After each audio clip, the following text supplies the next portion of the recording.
textura suave, muy similar a la cerámica, pero está hecho de caucho comprimido. Tiene forma humana, pero un rostro muy lejos de ser humano. Esta misteriosa figura recuerda la historia de una extraña bestia y la búsqueda para descubrir la escalofriante verdad. Esta es una historia sobre la necesidad de explicar lo desconocido. 12 de septiembre de 1952, Flatwoods, Virginia Occidental. Un grupo de asustados adolescentes corren al departamento de policía local y relatan una impactante historia.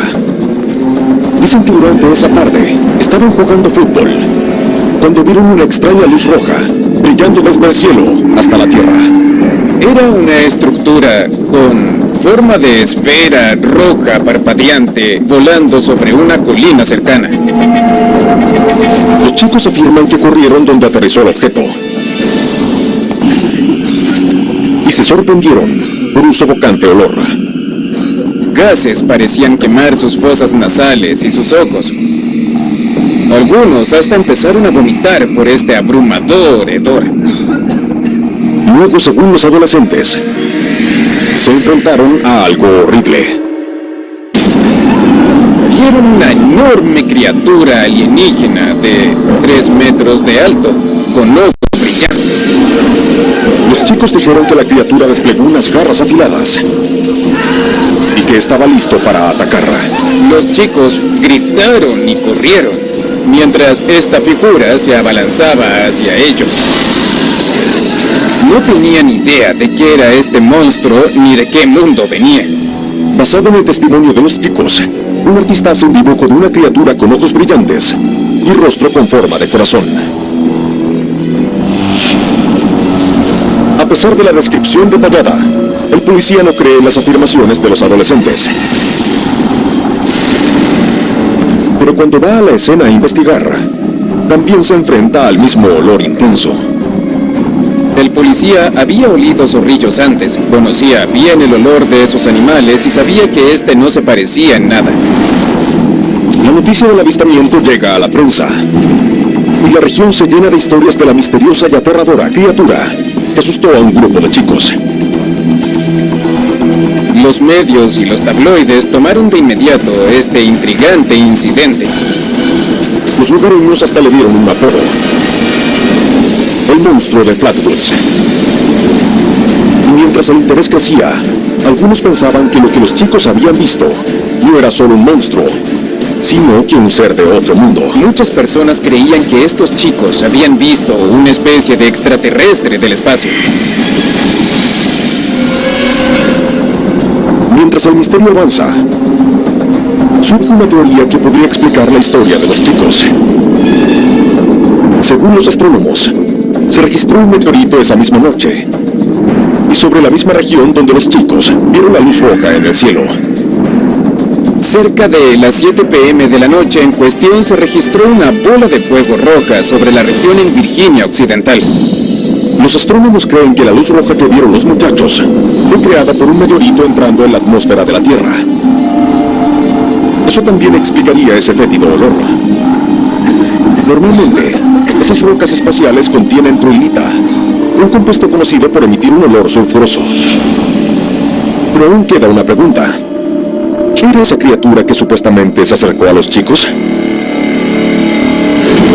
Las respuestas podrían estar en los dibujos de la policía, descritos por los testigos.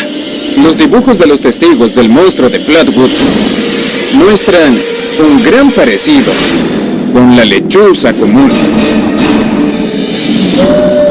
La lechuza común, también conocida como lechuza de campanario, tiene un rostro con forma de corazón.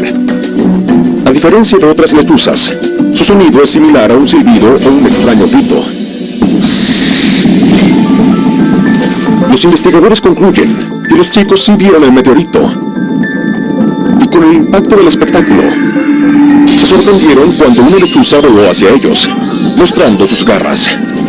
Tal vez los chicos se asustaron con eso y quedaron sorprendidos. Se asustaron mucho con esta supuesta lechuza común, pero la lechuza debió estar más asustada. Hoy, esta figura del monstruo de Flatwoods está en exhibición en el Skepticism, en el Center for Inquiry, en Amherst, Nueva York. Recuerda a la aterradora bestia, que resultó ser solo un gran susto. Hershey, Pensilvania.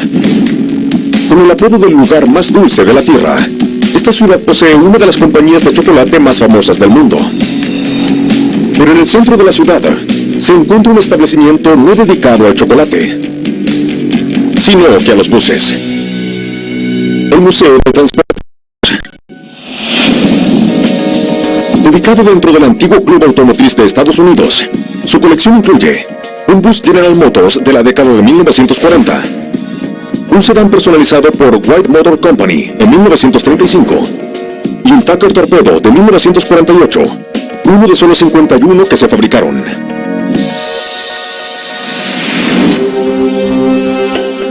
Y entre estas reliquias de la carretera, hay un objeto con una historia muy extraña. Mide aproximadamente 9 metros de largo. Los lados están alineados con ventanas grandes y el borde tiene un contraste de rojo con blanco. Y pesa unas 14 toneladas. Esta cosa es enorme. Este bus recuerda el caso de una persona perdida que cautivó a la nación. Esta es la historia de un valiente conductor que rompió esquemas. 28 de marzo de 1947, Nueva York. El detective veterano, Fred Durant, recibe una llamada de un preocupado oficial del sistema de buses de Nueva York. El hombre dice que después de dejar el terminal, uno de sus buses nunca llegó a su ruta programada en el Bronx. Los buses no pueden llegar a su ruta. A veces se retrasan, pero esta no era una situación común. No solo eso, el bus no se ha visto desde que dejó el terminal en la mañana. ¿Y si el bus chocó? ¿Y si los pasajeros estaban heridos? Todos estaban preocupados por eso. Primero, Durant revisa un reporte diario del tráfico, pero no encuentra incidentes que involucraran a un bus. Envía un boletín y luego sale a las calles para rastrear la ruta del bus. Pero luego de varias horas recorriendo el Bronx, no encuentra señales del vehículo perdido. Era como si hubiera desaparecido en el aire. Este caso no se parecía a ningún otro. Luego Durant revisa los antecedentes del conductor, William Chimilo, de 37 años. Will Chimilo era un hombre de familia del Bronx. Había conducido este bus todos los días por las últimas 2 décadas. Y que no llegara a su ruta era increíblemente extraño. Cuando Durant contacta a la familia de Chimilo, dicen que tampoco han sabido de él. Pero esa noche, el detective recibe una llamada. Un bus de la ciudad de Nueva York fue visto viajando al sur por Nueva Jersey. Durant ahora sabía que tenía un serio problema en sus manos. Durant emite una alerta interestatal. Pero los días pasan y nadie reporta haber visto el bus de nuevo. Era una gran historia de intriga. Este conductor súper confiable que había ayudado a otros por décadas desaparece de repente junto con el bus. Y por otro lado, nadie sabe dónde está. Finalmente, luego de 3 días de búsqueda, la compañía de buses recibe un telegrama. Es de nadie más que el conductor, William Chimilo. Y lo que dice los sorprende a todos. Nadie se esperaba lo que estaban a punto de saber sobre este bus perdido. ¿Cuál es la historia detrás de este vehículo desaparecido?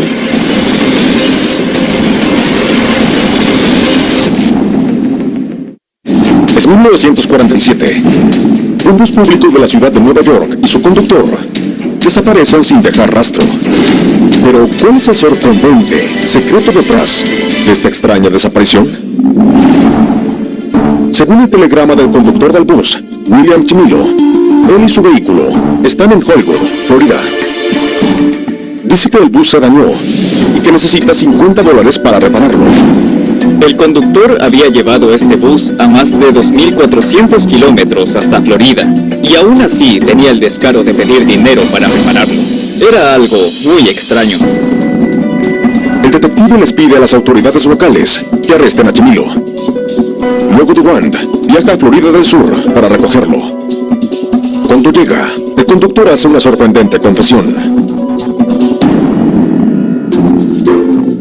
Chimilo explica que después de hacer la misma ruta por 16 años, el aburrimiento de su trabajo lo tenía al borde de la locura. Día tras día, la misma ruta de bus. El sonido de las monedas cayendo en el contenedor. La apertura y el cierre de las puertas.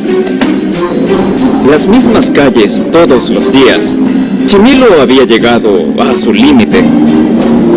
Y al comienzo de su turno, en lugar de ir a buscar pasajeros, simplemente giró al sur y siguió conduciendo hasta llegar a Florida. Después, Durant y Chimilo volvieron a Nueva York en el bus robado, con un posible cargo por robo de autos sobre el sobrepasado conductor. Pero durante su viaje ocurre algo inusual. La historia del viaje a Florida de Chimilo llega a los periódicos. Y en lugar de mostrarlo como un criminal, el conductor es considerado un héroe. Hubo titulares en todo el país sobre un hombre que representaba el liberarse de las normas y tomar riesgos. La gente se inspiró por la valentía de su historia. Cuando Durant y Chimilo llegan a la Gran Manzana, el bus es recibido por una gran multitud de neoyorquinos. Claramente, la historia de Chimilo llegó a las personas.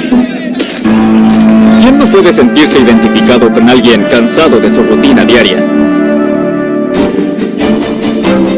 Frente a la presión pública, la policía deja los cargos contra el conductor. Y la ciudad vuelve a recibirlo en su trabajo. El crimen de Chimilo se convirtió en una inspiración para todo el país. Hoy, el mismo modelo de bus conducido por William Chimilo está en exhibición en el Museo del Transporte en Bus, en Hershey, Pensilvania.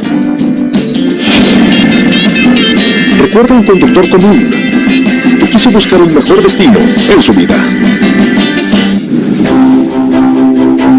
En 1852, el francés Charles Lefranc creó el primer viñedo en el Valle de Santa Clara. Hoy, el área posee 53 viñedos diferentes y produce uno de los vinos más finos del mundo. Pero en la ciudad de Mountain View se encuentra una institución dedicada no a la agricultura, sino que a la tecnología, el Museo Histórico de Computadoras. Aquí, los visitantes pueden encontrar un prototipo del primer ratón de computadora de la década de 1960, el Apple II original de 1977 y el primer juego Pong, fabricado a mano en 1972. Pero entre estos innovadores dispositivos hay un artefacto que es mucho más rudimentario. El artefacto mide 91 centímetros de alto y unos 121 de ancho. Tiene un mecanismo de separación, una bandeja y un par de teclados alfanuméricos de color verde y blanco. Parece algo de la vieja oficina de un contador. Este extraordinario objeto recuerda a un inteligente contador que superó al hombre más malvado de la historia. Esta es la historia de un heroico hacker, nacido mucho antes de la era de las computadoras personales. 1941. En el apogeo de la invasión alemana en Francia, los nazis buscan a judíos, comunistas, disidentes políticos y cualquier otro grupo que no quieran en su nuevo orden mundial. Para llevar a cabo su autoritario plan, los nazis organizan un detallado censo de la nueva ocupada Francia. Con el censo terminado, los nazis podían atacar grupos completos, pueblos completos, y organizar con eficiencia su deportación a los campos de concentración. Para ayudarlos, los nazis reclutan a un burócrata francés llamado René Carmy. René Carmy, por fuera, no parecía ser nada especial. Era como cualquier otro trabajador de oficina que podías encontrar en la calle. Pero este modesto contador es más de lo que parece. Carmy era un miembro de alto grado de la resistencia francesa. Viendo una oportunidad para desestabilizar a los nazis, El agente encubierto acepta ayudar. En ese momento, cada censo se realiza con trabajadores yendo puerta a puerta, preguntándole a la gente por su raza, religión u otra información demográfica. Luego los datos son grabados en tarjetas perforadas, que se insertan en una calculadora especial, llamada máquina tabuladora. Como esta, en exhibición en el Museo Histórico de Computadoras, en Mountain View, California. Las máquinas tabuladoras leen rápidamente las tarjetas y cuentan las respuestas. Las máquinas tabuladoras eran lo que un profesor usaría para calificar un examen. Usando estos dispositivos, los nazis crearán una enorme lista de todos los judíos y otros en Francia que tienen que eliminar. Iban a usar la tecnología para modernizar el proceso de deportación de los judíos. Pero Carmi promete intervenir secretamente. Carmi estaba en una posición única para hacer algo. ¿Qué truco tiene bajo la manga este contador? Es 1941. Los nazis organizaron un enorme censo para identificar a la población judía en Francia. Pero un hombre llamado René Carmi creó una astuta forma de salvarlos. Pero, ¿qué es lo que hará? Carmi cree que puede usar el mismo objeto que usan los nazis. En su contra, las máquinas tabuladoras. Si podía intervenir esas máquinas para que produjeran datos en listas inexactos, cualquier operación de persecución terminaría en un caos. Carmi reprograma las máquinas para que parezcan que funcionan bien. Pero en realidad, fallan al registrar la importante información que los nazis buscan. Si las máquinas veían información que indicaba que alguien era judío, lo que hacían inmediatamente era ignorar ese detalle en particular. Si alguien las miraba, parecían estar haciendo su trabajo a la perfección, pero hizo un pequeño cambio para lograr invisibilizar a toda una población.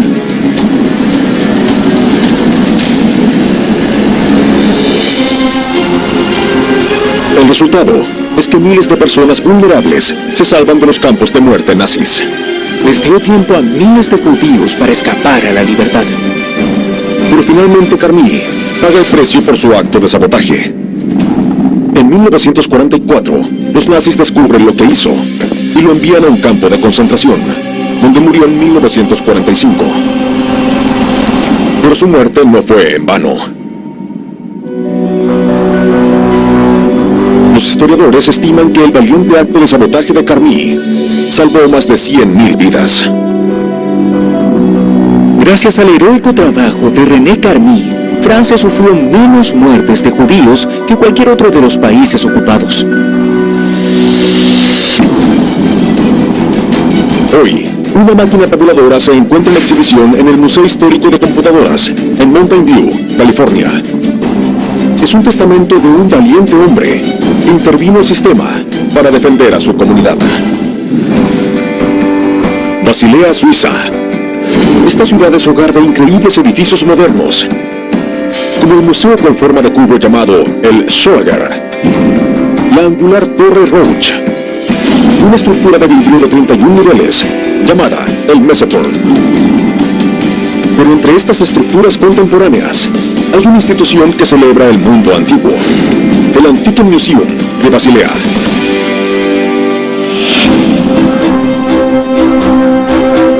La colección incluye un casco griego de bronce del siglo VI a.C., una urna plateada del siglo XVIII llamada Samovar, y una estatuilla de bronce del dios romano de la guerra, Marte.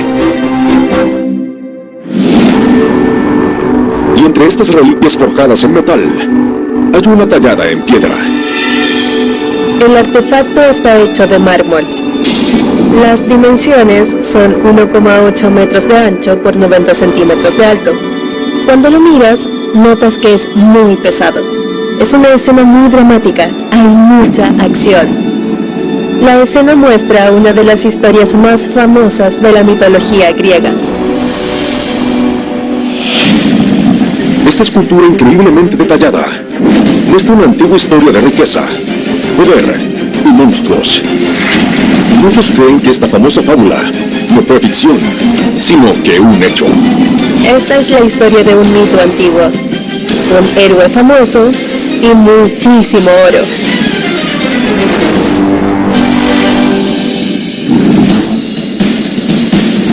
La historia comienza en el año 300 a.C., en el reino griego de Tesalía.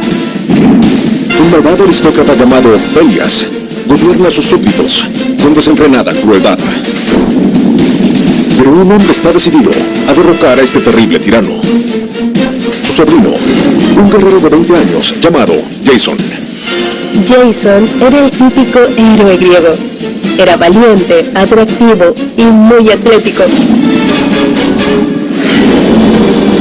Pelias sabe que no se puede enfrentar al joven guerrero, entonces hace una inteligente apuesta. El rey le dice a Jason que entregará su trono con una condición: que Jason le lleve una mítica reliquia conocida como el vellocino de oro.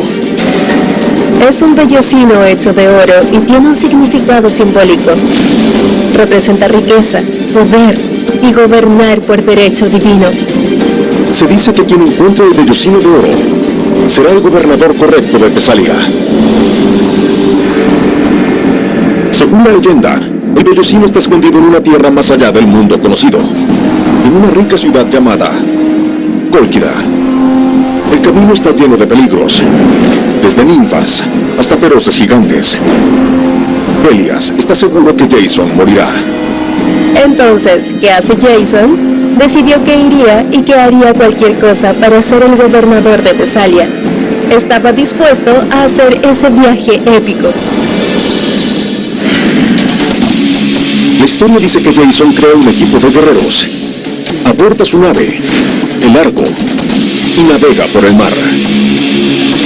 Este barco místico, con la mejor tripulación de marineros que pudo crear, son los mayores héroes de la época. Luego de derrotar a todo tipo de monstruos, Jason encuentra el vellocino, lo lleva a Tesalía y consigue el trono. El tío de Jason estaba impresionado. Pensó que estaba enviando a este tipo a una misión de la que nunca volvería. Pero ahí estaba Jason con el vellocino de oro en su mano. Estaba impactado. La historia de Jason y el vellocino de oro se convierte en uno de los mitos griegos más famosos de la historia. Y para los estudiantes modernos, es solo eso, un mito. Pero en el 2002 ocurre algo que sugiere que esta increíble fábula podría ser verdadera. Un descubrimiento está a punto de cambiar este mito. Por siglos, los historiadores se preguntaron si la antigua historia de Jason y el vellocino de oro era realidad o ficción. Pero ahora, la verdad está a punto de revelarse. En el 2002, en Georgia, un geólogo llamado Aftondo Okust-Barsi toma el caso. Aftondo lee la historia de Jason y el vellocino de oro y piensa que podría haber algo de verdad dentro de ese mito y se decide a encontrarla. Okust-Barsi encuentra unas investigaciones que sugieren que el reino de Cólquida, donde dicen que Jason encontró el vellocino de oro, pudo haber estado en el Mar Negro de Grecia, que actualmente es Georgia. Y como confirmación, el geólogo descubre que una región en Georgia llamada Svanetia es rica en depósitos de oro. Esa era una evidencia, un fragmento, una pequeña parte de la historia que él necesitaba. Okust-Barsi viaja a Svatenia y al poco tiempo de llegar, encuentra algo increíble. Ve a un lugareño caminando por una calle, llevando un vellocino de una oveja, que al parecer fue teñido con oro. Piensa, eso es, lo encontré. Era el santo grial que estaba buscando. Okust-Barsi descubre que por miles de años, los lugareños han usado el vellocino de oveja para extraer oro de ríos de la región. Los mineros estiran el vellocino en un marco de madera especial, que luego ponen directamente en un río que saben que tiene piedras con oro. Durante un periodo de varias semanas, las partículas de oro en el agua quedan en la lana. Luego, después de reunir una buena cantidad del preciado metal, cuelgan el vellocino para secarlo y sacar el oro. En el proceso, pequeñas hojuelas de oro quedan adentro del vellocino y ahí nace el vellocino de oro. Para Okutsk-Parsi, es una señal de que la leyenda de Jason y el vellocino de oro pudo basarse en una realidad. En el 2010, el geólogo publica sus descubrimientos en un periódico científico. Muchos creen que el Jason real pudo haber viajado a buscar las riquezas de esta región y usarlas para ascender al trono. Con el tiempo, esa historia evolucionó a la leyenda que conocemos hoy. Todas las piezas calzan. Esta leyenda pudo haber empezado fácilmente de un hombre real llamado Jason que buscó el vellocino de oro y a fondo probó que era real. Y ahora, este panel de mármol con el épico viaje de Jason para encontrar el vellocino de oro está en exhibición en el Antique Museum, en Basilea, Suiza. Nos recuerda que algunos antiguos mitos podrían tener sus raíces en la realidad. Entre parques temáticos, emocionantes montañas rusas y los espectáculos que hacen de Orlando, Florida, uno de los destinos turísticos más importantes del país, se encuentra el lago Eola, ubicado en el centro de la ciudad. El lago toma vida de noche con un increíble espectáculo de luces. Pero aquellos que quieran saber del pasado del área pueden ir al Centro Regional de Historia de Orange County. Recordando los orígenes del condado como una comunidad ranchera, la colección incluye un sello de hierro usado para marcar ganado, un látigo para agrupar animales y un cuerno de pólvora del siglo XIX. Pero entre estas desgastadas herramientas, hay una que muestra que mantuvo su brillo. Tiene colores brillantes en tonos verde y anaranjado, y tiene un marco. Mide 68 centímetros de alto por 99 de ancho. Este objeto se compone de pintura, paneles laminados, madera y varios trozos de metal. Muestra un tranquilo atardecer, es un paisaje tropical. Esta pintura recuerda a un atrevido artista que no se detuvo para alcanzar sus sueños. Esta es una historia de discriminación, determinación y liberación a través del arte. Es 1959 en Fort Pierce, Florida. Alfred Hare, de 18 años, se acaba de graduar de la secundaria. Alfred Hare era un hombre muy creativo. Había tomado clases de arte en la escuela y quería convertirse en artista. Como Hare tiene poco dinero para pagar sus suministros de arte tradicionales, usa cualquier material que encuentra. Usaba paneles laminados como lienzos. Usaba sus dedos y cuchillos como pinceles. Hacía lo mejor que podía y estaba dispuesto a llegar lo más lejos posible con lo que tenía. Con estas simples herramientas, Hare crea increíbles paisajes de la costa de Florida. Ponía colores sobre colores para que fueran lo más vibrantes y energéticos posibles. Pero el prometedor artista se encuentra con un problema. Asegurar una exhibición en una galería de arte local es casi imposible.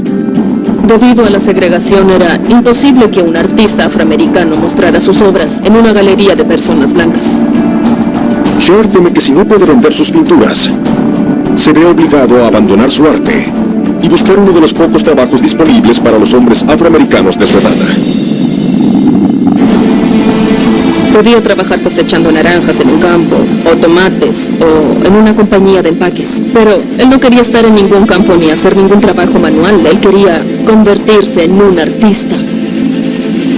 Hare se niega a renunciar, pero su único camino al éxito comercial es ir más allá. Para convertirse en un pintor profesional, Hare tenía que reinventar lo que significaba vender arte. Entonces, ¿cuál es el plan de Hare? Es la década de 1950 en el sur de Florida.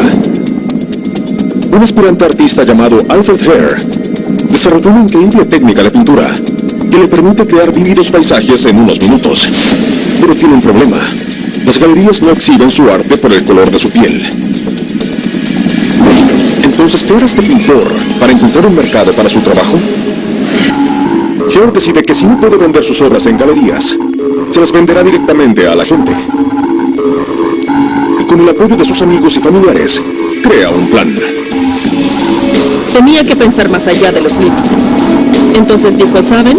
Carguemos el auto y viajemos. Vamos de lugar en lugar, de casa en casa, de negocio a negocio, para vender estas pinturas. Hare viaja por estaciones de combustible, hoteles y otros negocios, ofreciendo sus pinturas por $25 cada una. Hasta se instala junto a la carretera para llegar a los turistas que se dirigen a las playas de Florida. En cada lugar encuentra varios clientes. A la gente le gustaban sus pinturas. Su trabajo era nuevo, tenía energía, era hermoso. Y a los turistas, que ni siquiera eran de Florida, se llevaban un poco de la ciudad con ellos. Con el tiempo, la inusual técnica de ventas de Hare atrajo la atención de otros nuevos artistas afroamericanos. La respuesta de Hare a la segregación fue ganarse la vida con la pintura. Y además, inspiró a otros artistas que estaban en condiciones similares. Más tarde, Hare y sus compañeros artistas formaron un grupo, vendiendo sus obras junto a la carretera y en estaciones de combustible. El grupo se gana el apodo de los Bandoleros de Florida. Hoy, Alfred Hare y los Bandoleros de Florida son reconocidos como íconos de la escena artística de la ciudad. Ahora sus obras se venden en galerías de todo el país, cuyos dueños son personajes célebres, como Steven Spielberg y Michelle Obama. Esta obra, pintada por Alfred Hare, está ahora en exhibición en el Centro Regional de Historia de Orange County, en Orlando, Florida. Recuerda la increíble determinación de un artista que lo llevó al camino del éxito.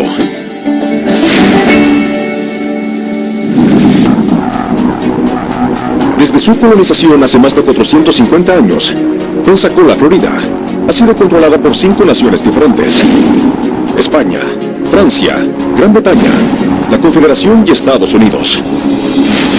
Dándole su apodo, la ciudad de las 5 banderas. Pero hay una institución que celebra una historia más reciente: el Museo Nacional de Aviación Naval. La colección incluye más de 150 aeronaves, incluyendo un F-14 Tomcat, famoso en la película Top Gun, un S-3 Viking, usado para destruir submarinos, y un biplano de la era de la Segunda Guerra Mundial, piloteado por el presidente número 41 de Estados Unidos, George H.W. Bush. Pero entre estas máquinas monumentales hay un objeto pequeño. Mide unos 12 centímetros de alto y 24 de largo. Es un artefacto complejo y se ve muy robusto, pero su peso es muy liviano. Parece ser una pieza pequeña de algo mucho más grande. Este trozo de metal fue parte de una inspiradora nave que representó el futuro de la aviación, hasta que un catastrófico accidente lo sepultara para siempre. Esta es la historia de una increíble máquina voladora y uno de los desastres más trágicos en la historia de la aviación.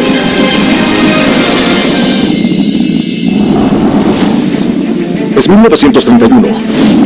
Por todo el país, un nuevo tipo de máquina está revolucionando los viajes aéreos: las aeronaves de cuerpo rígido, conocidas como dirigibles. Estas enormes naves consisten de un esqueleto de metal envuelto en lona y relleno de gases más livianos que el aire, como hidrógeno o helio. Cuando estas naves aparecieron en la escena, parecían ser el futuro de la aviación. Eran grandes, podían volar lejos y eran rápidas para esa época. Ya usan las naves para viajes comerciales, pero como son capaces de llevar enormes cargas y viajar días sin recargar combustible, el ejército de Estados Unidos toma un interés particular en su desarrollo.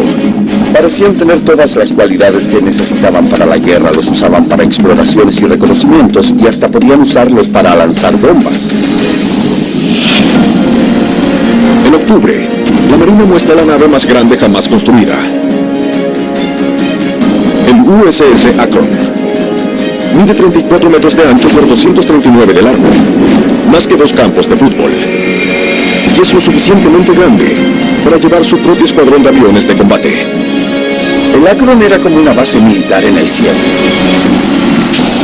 No solo eso, podía volar unos increíbles 6.660 kilómetros con un solo tanque de combustible. El Akron puede viajar una distancia más larga que cualquier nave antes que él. Esto era algo impresionante para la época, debió ser increíble. La Marina somete al Akron a 2 años de rigurosas pruebas. Pero justo antes de ser puesto en servicio militar activo, algo sale terriblemente mal.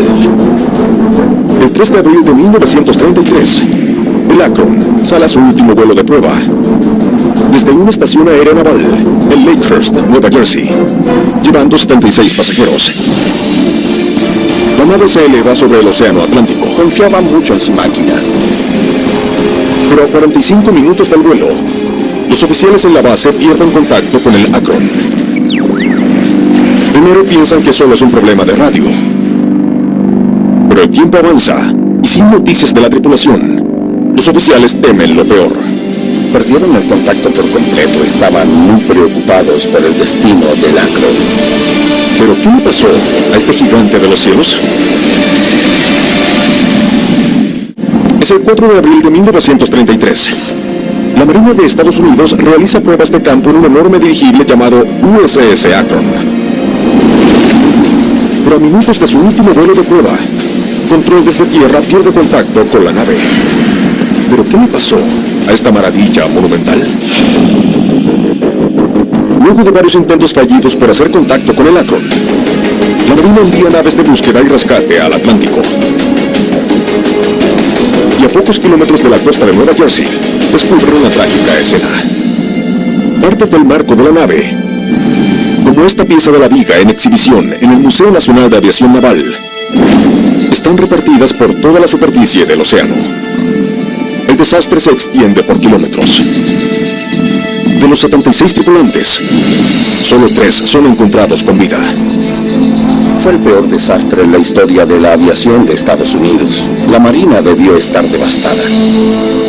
En los días siguientes a la tragedia, los oficiales de la Marina tratan de descubrir qué pasó con el Akron. La Marina quería llegar al fondo de esto. Si no descubrían qué había pasado, todo el programa de aeronaves podía estar en peligro. Pero sin evidencias concretas que apunten a la causa, nacieron los rumores. Algunos especulan que el Akron pudo haber sufrido un defecto estructural, pero parecía poco probable.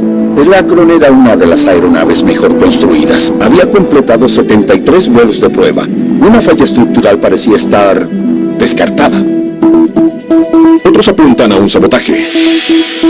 Resultó que un mecánico llamado Paul Casey, que trabajó en el Akron durante su construcción, fue arrestado 2 años antes del choque por sospechas de ser miembro del Partido Comunista.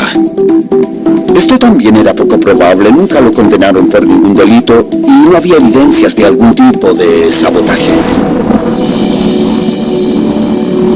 Luego, ya recuperado del accidente, uno de los sobrevivientes, un oficial llamado Herbert Wiley, entrega su relato como testigo de los trágicos últimos momentos del Akron.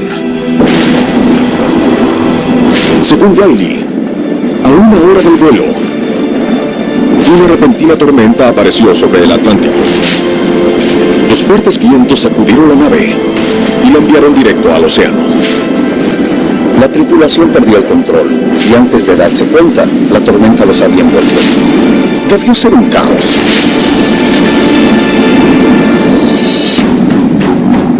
Basada en la historia de Wiley, la Marina establece al clima como la causa oficial del desastre. Y más tarde concluye que la aeronave, a pesar de toda su potencia, tiene un poderoso enemigo, la madre naturaleza. La Marina determinó que estas naves solo podían usarse en buen clima. Este fue el principio del fin para los dirigibles de esta institución. 4 años después, en 1947, una lujosa aeronave de pasajeros llamada Hindenburg explota sobre un aeródromo en Nueva Jersey. Trágicamente, 36 personas murieron. El desastre cierra para siempre el libro de los viajes en estas naves. la aviación nunca volvería a ser igual. Y hoy, este trozo de una viga del USS Akron está en exhibición en el Museo Nacional de Aviación Naval en Pensacola, Florida. Recuerda el supuesto futuro de la aviación y la turbulenta tragedia que lo sepultó para siempre. Desde un terrible monstruo a un decidido artista, de un bus desaparecido a un hombre que engañó a los nazis. Soy Don Wildman y estos son los misterios en el museo.